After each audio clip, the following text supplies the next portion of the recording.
Bonjour et bienvenue encore une fois sur Français avec Pierre pour apprendre le français. Donc aujourd'hui nous allons voir encore une fois un point de grammaire fondamental.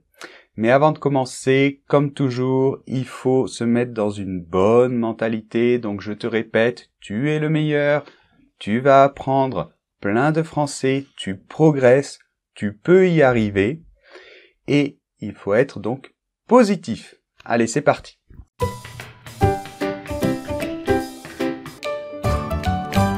Allez, on y va. Donc, aujourd'hui, nous allons voir le présent de l'indicatif.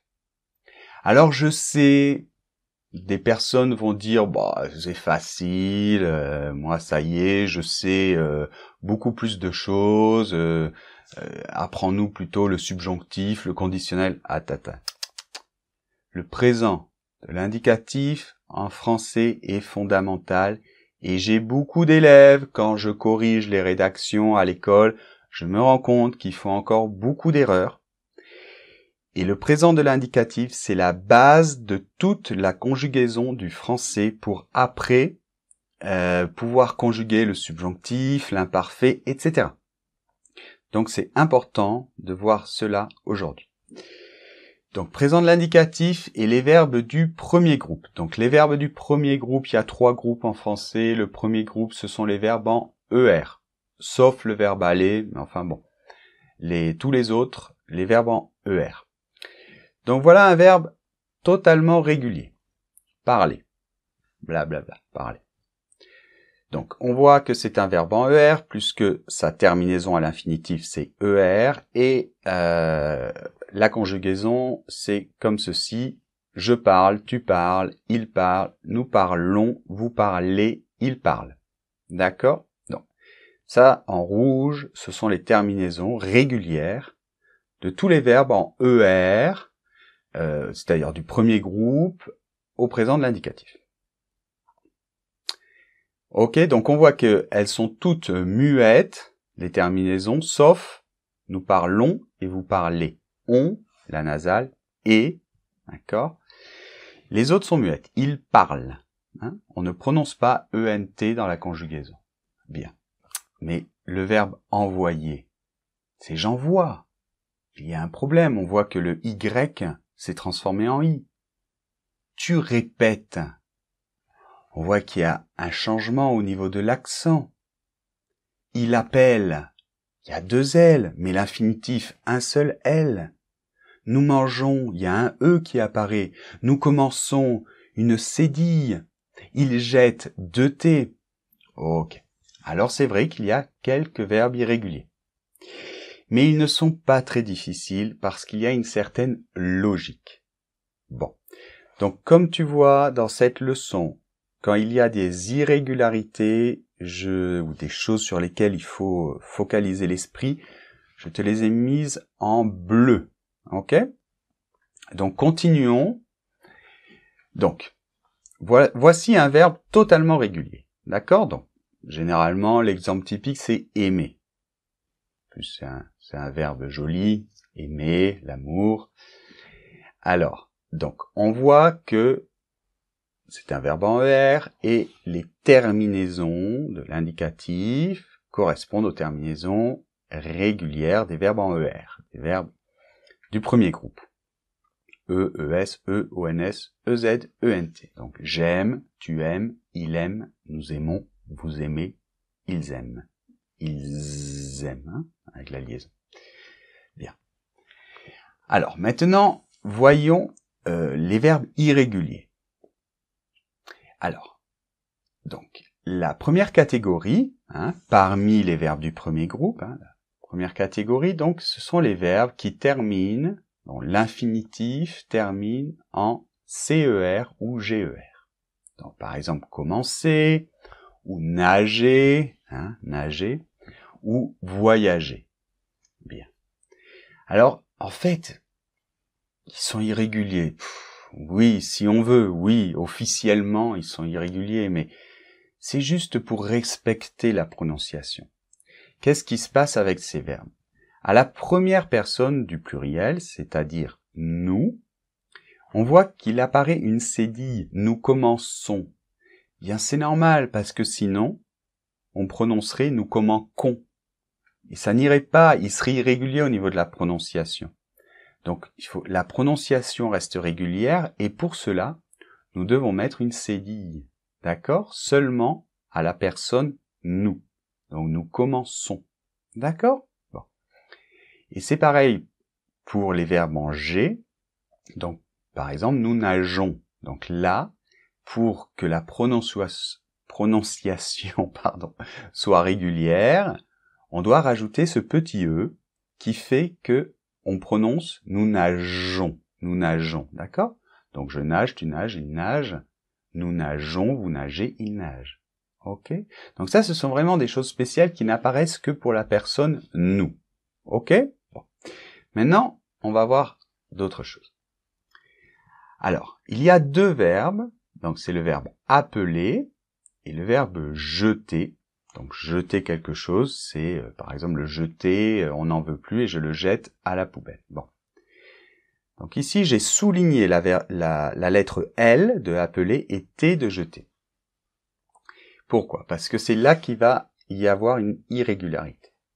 Donc on va dire j'appelle, tu appelles, il appelle, nous appelons, vous appelez, ils appellent. Donc on voit que pour la première, deuxième, troisième personne du singulier et la troisième du pluriel, on double la lettre L. Donc en fait cela, c'est une façon, parce que la conséquence de cela, c'est que le E de j'appelle, il va s'ouvrir. Le fait de doubler la consonne, ça ouvre la lettre E. D'accord? Et ça nous permet de dire j'appelle, Et c'est normal, parce que quand un mot termine comme ça par consonne et un E muet, le E qui est avant, il doit toujours s'ouvrir. On pourrait pas dire en français j'appelle. Ça n'existe pas. Donc, on doit ouvrir ce E. Donc, on va doubler le L ou le T. J'appelle, tu appelles, etc. Et c'est la même chose pour jeter. Je jette, tu jettes, il jette, et nous jetons. Donc là, le E se referme, et c'est pour ça qu'il n'y a besoin que d'un seul T. Vous jetez, pareil, et il jette. D'accord? Donc ce sont des verbes avec une structure à la fin du verbe, c'est E, L, E, R, ou E, T, E, R. D'accord? Alors on va voir que dans la même logique, on va voir d'autres verbes. Donc c'est des verbes du type acheter, lever ou se lever, c'est pareil, ou peser.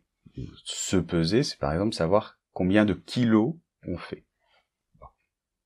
Alors qu'est-ce qui se passe dans ces verbes, sur toujours ce E là, il va se passer quelque chose, c'est qu'il va se passer qu'on va rajouter un accent grave, donc toujours sur les mêmes personnes, c'est-à-dire première, deuxième, troisième du singulier, et la dernière du pluriel.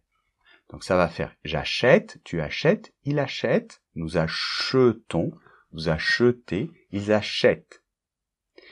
Donc c'est exactement la même logique que la catégorie que l'on vient de voir, c'est-à-dire ça permet d'ouvrir la lettre E. Donc pour ouvrir la lettre E, on peut doubler la consonne qui suit ou mettre un accent grave. Alors, depuis la réforme orthographique, parce qu'il y a eu une réforme il n'y a pas très longtemps, on a dit que uniquement les verbes appeler et jeter, de la catégorie d'avant, doublaient la consonne, et tous les autres, dans le même style là, E, T, E, R, ou, enfin, tu vois la structure, il y a un E, une consonne et ER. Donc, les autres, on met un accent grave.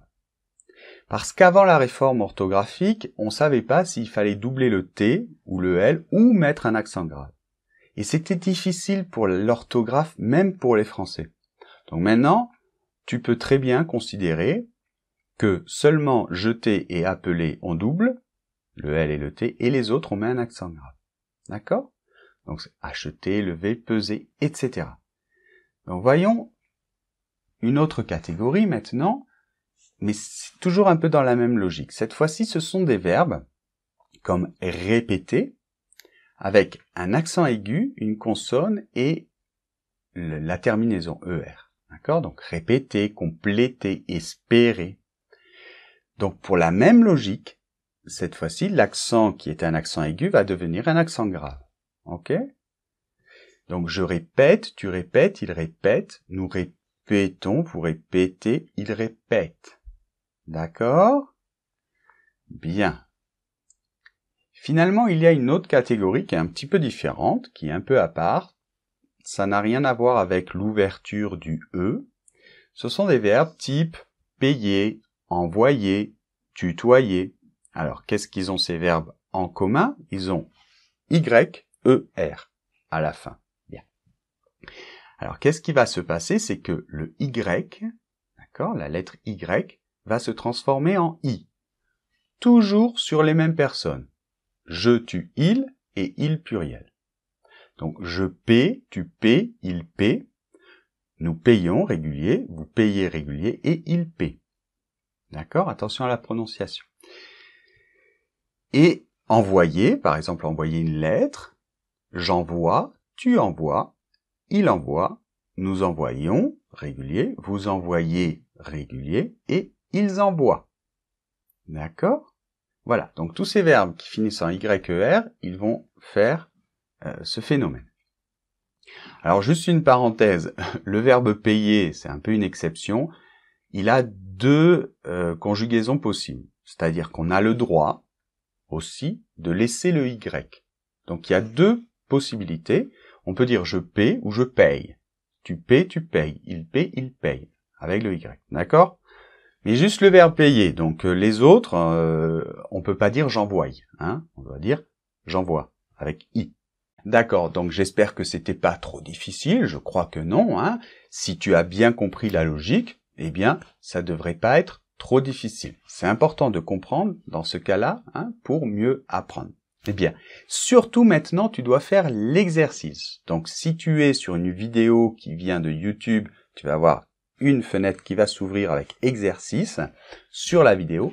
Mais de toute manière, je te laisse le lien en bas ou je te laisse le lien en haut, peut-être sur Facebook, d'accord? Bon, tu le trouveras, je te fais confiance. Et puis, tu retrouveras en plus le podcast de cette vidéo et toute la transcription. Et évidemment, la correction de l'exercice. D'accord? Allez, merci, ciao! Eh mais ciao, Pierre, c'est un mot italien. Ouais, enfin, c'est un peu français, on l'utilise toujours.